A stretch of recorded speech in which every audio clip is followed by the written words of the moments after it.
Visite à présent de ce qui est en passe de devenir la place forte du Vitrail à Troyes, un ancien hôpital transformé en lieu culturel. 15 millions d'euros mis sur la table par le département. Clément Meunier et Olivia Garrett-Alaïs. C'est un jardin qui va retrouver vie dans quelques mois. Situé au beau milieu du bouchon de Champagne troyen, le jardin historique de l'Hôtel-Dieu, typique du 19e siècle, est en pleine requalification et devrait très vite devenir le poumon vert de la cité troyenne. C'est un emplacement absolument stratégique. On est vraiment au cœur de ce cœur historique de Troyes. Et encore une fois, c'était un lieu qui était quelque part mystérieux puisque les habitants n'y avaient pas accès. Donc je suis persuadé qu'ils vont être nombreux par curiosité, par intérêt et j'espère par fierté qu'ils vont être nombreux à venir le découvrir.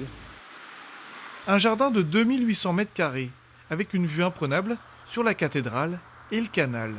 Un emplacement de rêve où 51 tilleuls viennent d'être replantés. Le projet qui a été élaboré et qui est mis en œuvre, c'est la reconstitution du jardin tel qu'il existait au début du 19e siècle, de retrouver l'histoire avec quelques adaptations qui permettront un usage pour des manifestations ou pour des rassemblements qui vont valoriser le territoire et la cité du Vitrail. Car au-delà du jardin, c'est tout un site qui va naître à nouveau dans quelques semaines, puisque la cité du Vitrail prend forme aussi. Un projet global de 15 millions d'euros pris en charge par le département qui devrait éblouir les Troyens et les touristes. Le principe qui a été retenu, c'est que les grandes baies qui ont été refaites soient doublées à l'intérieur d'une serrurerie qui permettra d'exposer des vitraux de très grande taille.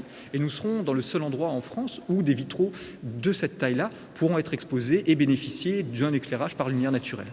Troyes pourrait ainsi devenir la capitale du vitrail en France, un véritable atout touristique pour le département dans un lieu chargé d'histoire.